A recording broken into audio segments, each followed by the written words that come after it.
Hi guys, ito pala yung reviewer ng APSAT Coverage Exam 2020. So 2020 siya, bago siya, no? Ito yung coverage exam. Abstract reasoning 50 items, 12 minutes. Verbal reasoning 65 items, 30 minutes. Numerical reasoning 35 items, 35 minutes. So 150 items, 77 minutes. 1 hour and 17 minutes siya matapos.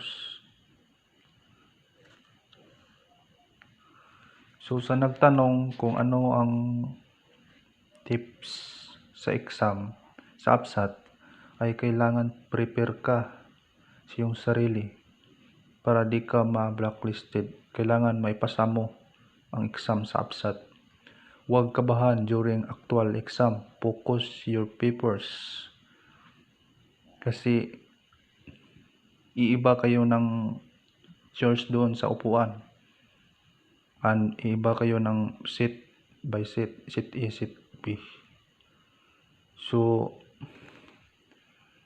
tuturo ako ng kung anong yung mga tips or pattern.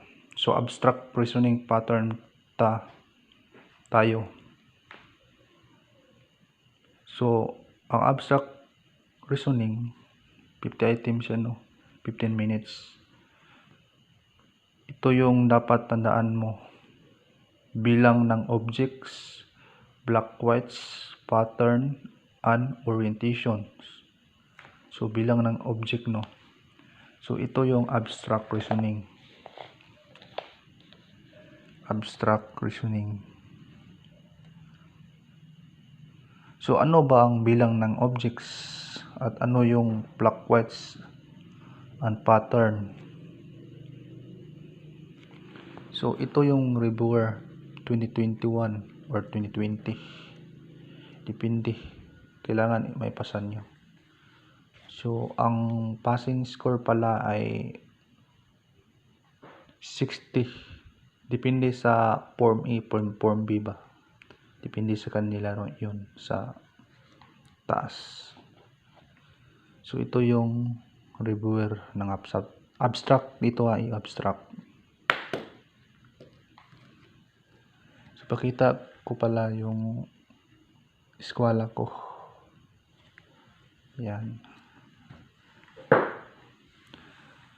So, ano yung bilang ng objects or black, whites, and pattern and orientations? So, ang bilang ng objects tulad nito. Saan yun?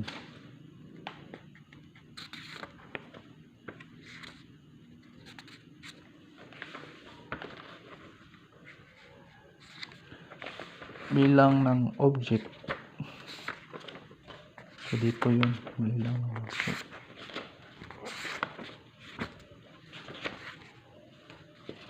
So, marami akong reviewer ito kung sinong magpa-send ng PDF or ano, kailangan support kayo sa YouTube ko, bagong YouTube channel.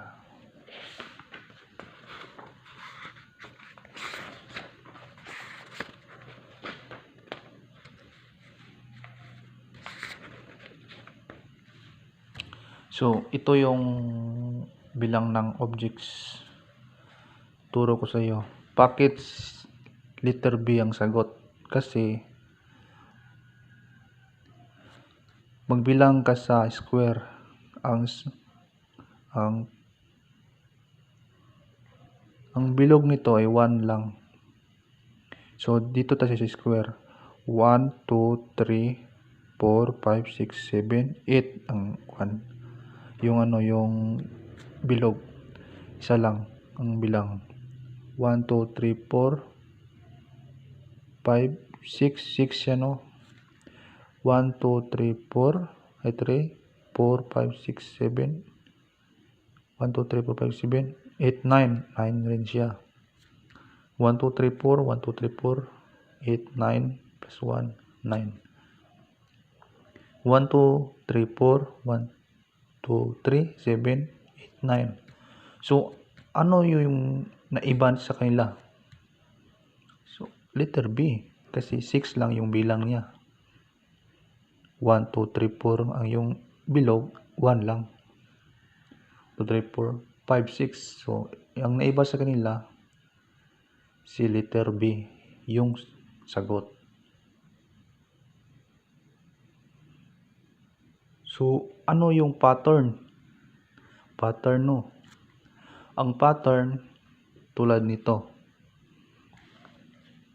Ang kanyang figure, so anong yung naiba na? Which figure, it's the odd one out. So, dito, ang kanyang larawan, pattern niya, parehas sila. Parehas sila rin dito. So, ang naiba, ito. So, ang sagot, letter A. Ito yung pattern. Pattern. Tinatawag na pattern. Ito yung bilang ng objects. So, ano naman yung black and white shade? So, ito tulad nito. Which figures the odd one out? So, anong naiba sa kanila? So, magbilang tayo. 1, 2, 3, 4 ang black shade, 2 ang wala, 3 ang wala, ang kanyang boxes, 3 ang walang black shade. Dito, 3 rin, 4 yung black shade rin.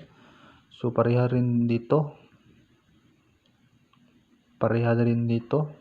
Pareha din dito. So, yung naiba sa kanila, dito, yung sagot, letter C, kasi dito, walang shade. Siya, walang shade. Walang shade siya dito. Yung black whites niya, dito, black siya. Pareha sila. Dito, walang black dito at mayroon dito. At dito naman, mayroon ditong black shade at wala dito. Dito parehas nito. So, naiba, walang shade siya dito. Ito. Dito. So, ang proper sa kanya, 1, 2, 3, 4. So, ito dapat ang sagot. Si every boxes dito sa gitna, walang shade walang shade dito. Lahat ay mayroon tag-isa at mayroong din dalawa. So, ito yung naiba sa kanila. Ito yung tama.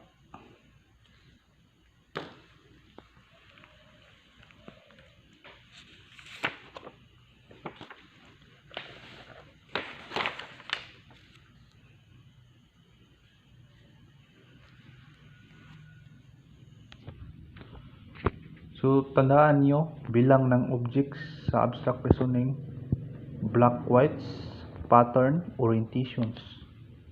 So, dito, may pattern siya. Dito, may pattern siya, no?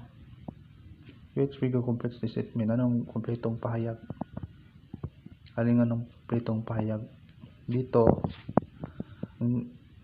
ito may nasa loob ang shade niya. Ang sa gitna, white dito. Ang sa gitna, black shade na. Ang nasa gilid, white. So, bakit siya bakit siya naging ganito? So, ipareha din dito natin. Dito sa gitna, mayroong black shade. Black shade sa gitna. Ang cross, mayroon dito sa gitna, may black shade din. Sa gilid, white siya. So, alin sa apat sa kanila ang tamang kumpletong pahayag? So, ang tamang sagot. So, ito yung letter A yung sagot. Bakit? Kasi dito sa gitna black shade siya, dito wala. So dapat gilid-gilid na siya. Sa gilid siya. So dito dapat ang naiba black shade siya, ang sa gilid white shade. Dito naman ay black shade sa gilid, ang gitna white. So ang kanyang cross dito siya napunta. Katulad nito, ang cross, ang T niya naging dito. So yun ang pattern niya. Tandaan niyo ang pattern.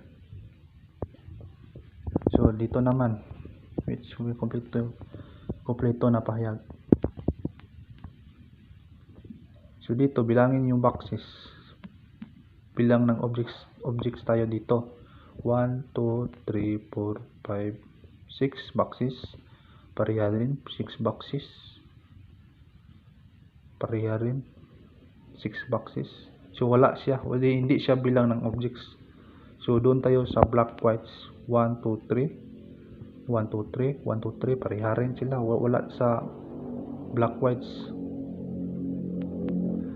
Ang tama dito ay pattern niya. So dito white sa gitna,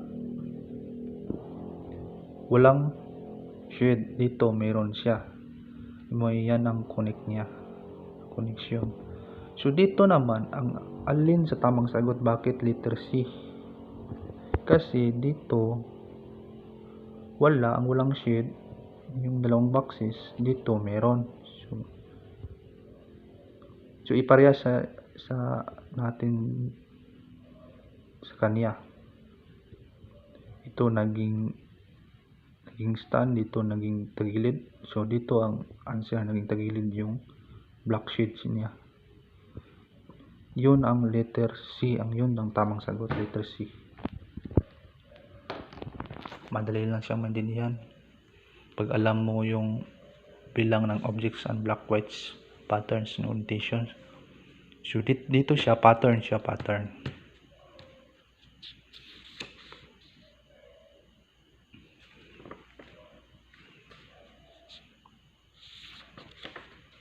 Yan, maraming reviewer dyan. Ang ibigay ko sa inyo 25 lang. Yan, 25.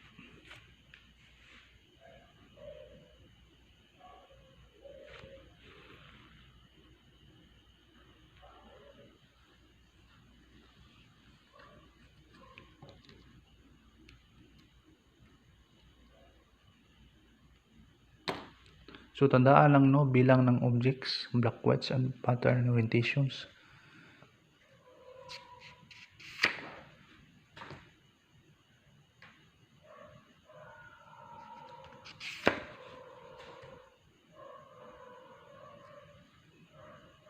Dito ang orientations. So orientations niya. Ang orientation ibig sabihin magkaparehas sila or hindi. So dito bakit sa letter A? Kasi dito parehas sila, pareha din dito, pareha din sila dito, pareha din dito sa gilid niya.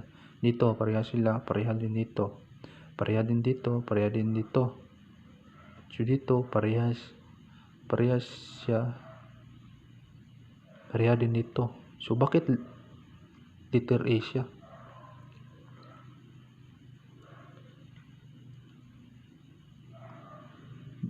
So dito tayo mag-base dito 1, 2, pareha.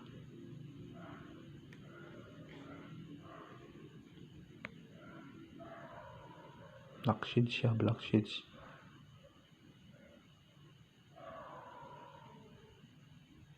Kasi dito tatlo yung black shade niya, tatlo yung black shade. Dito wala, dito wala, dito wala, dito wala. Ito, no? Tatlong black shade niya sa left side. Dito sa right side wala, dito wala, walang nagkaiba. So siya lang yung nagkaiba. tatlong shade sa left na tatlong shade, black shade boxes. So ito yung sagot, letter A.